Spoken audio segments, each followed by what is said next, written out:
பிள்ளைகளாக தோன்றினாலும் நவரசத்துடன் 9ஆம் ஆண்டினை தொட்டிருக்கக்கூடிய விதைகள் வாசகர் வட்டமும் சுந்தர் மகாலும் இணைந்து நடக்கக்கூடிய இந்த புத்தக திருவிழாவில் விழாவினுடைய தலைமை பொறுப்பை ஏற்று தலைமையுரை ஆற்றி அமர்ந்திருக்கக்கூடிய அன்புக்குரிய சகோதரர் சுந்தரம் அவர்களே, வரவேற்புரை நல்கிய விதைகள் வாசகர் வட்டத்தினுடைய தலைவர் தோழர் யாழினி ஆறுமுகம் அவர்களே, முதல் விற்பனையை பெற்றுக்கொண்ட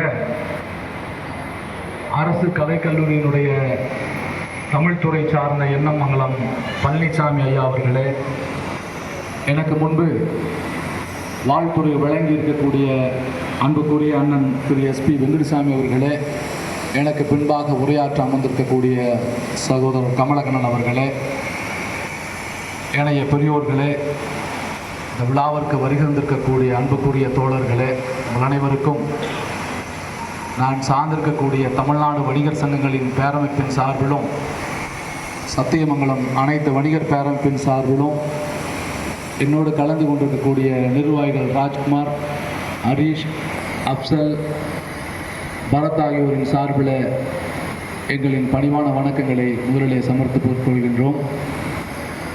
அன்புக்குரியவர்களே, தலைமையுரை ஆற்றி அமர்ந்த சுந்தரன் அவர்கள் கூட்டம் குறைவாக இருக்கிறது என்று ஆதங்கப்பட்டார்கள்.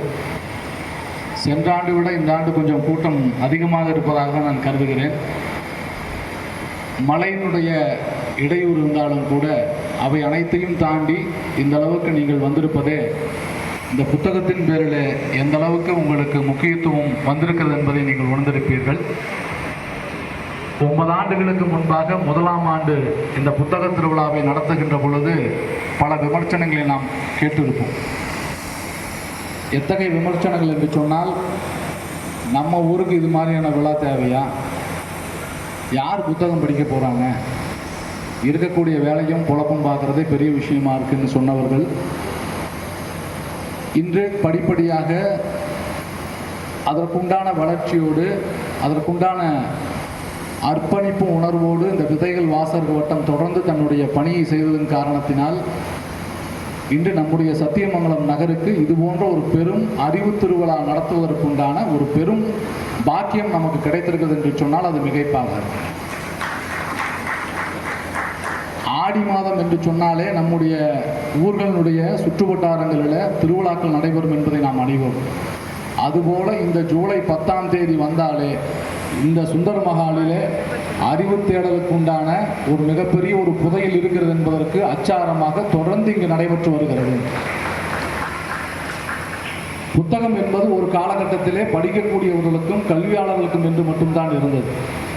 ஆனால் என்னை பொறுத்தளவில் செல்போன் எப்போது அதிகமாக நாம் பயன்படுத்த ஆரம்பித்தோமோ, அதுவும் குறிப்பாக கொரோனா காலத்திற்கு பின்பாக பெற்றோர்கள் யாரும் செல்போன் கொடுக்கக்கூடாது என்கின்ற, குழந்தைகளுக்கு கொடுக்கக்கூடாது என்கின்ற கட்டுப்பாட்டை உடைத்து கண்டிப்பாக கொடுத்தாக வேண்டும் என்கின்ற அந்த கொரோனா காலத்தில் இருந்து அந்த கைபேசியை பயன்படுத்தக்கூடியவனுடைய எண்ணிக்கை அதிகமாகி கொண்டே இருக்கிறது என்பதை விட அதை பயன்படுத்தக்கூடிய நேரம் அதிகமாகி கொண்டே இருக்கிறது என்பதுதான் உண்மை. இரவு நேரங்களில் அதிகமாக நாம் அந்த கைபேசியை தொடர்ந்து பயன்படுத்துகின்ற பொழுது நமக்கே தெரியாமல் நாம் நோய்களை வரவழைத்துக் கொண்டிருக்கிறோம் என்பதை நமக்கு தெரியாமல் நமக்கு எதிராக நாம் செயல்பட்டு கொண்டிருக்கிறோம்.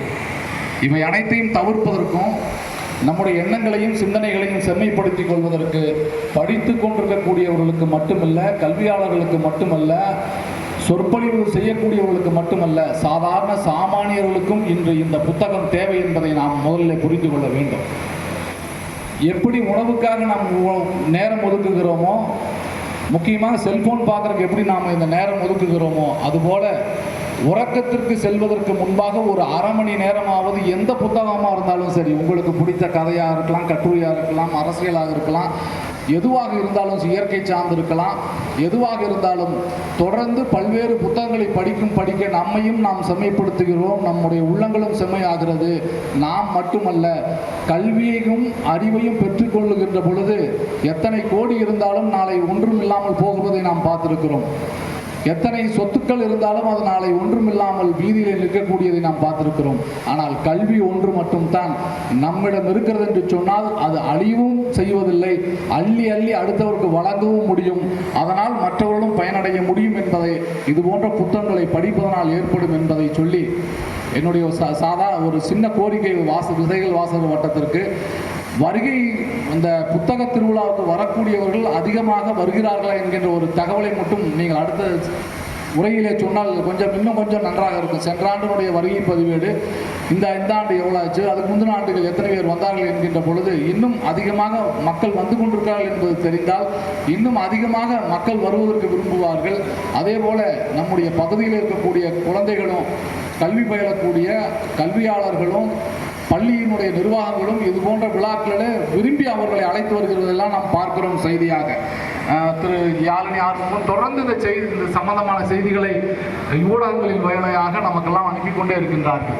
அப்பொழுது பார்க்கிற பொழுது இந்த பகுதியில் இந்த பள்ளி அந்த பள்ளி என்றில்லை, எல்லா தனியார் பள்ளிகளும் அரசு பள்ளிகளும் இந்த அறிவுறுத்தலாவில் அந்த குழந்தைகளெல்லாம் அழைத்து வந்து அவர்களும் பார்த்து கொள்வதற்கும் இது போன்ற புத்தகங்கள் இருக்கிறது என்பதையும் தெரிந்து கொள்வதற்கு ஒரு மிகப்பெரிய ஒரு வடிகாலாக இது இருக்கிறது.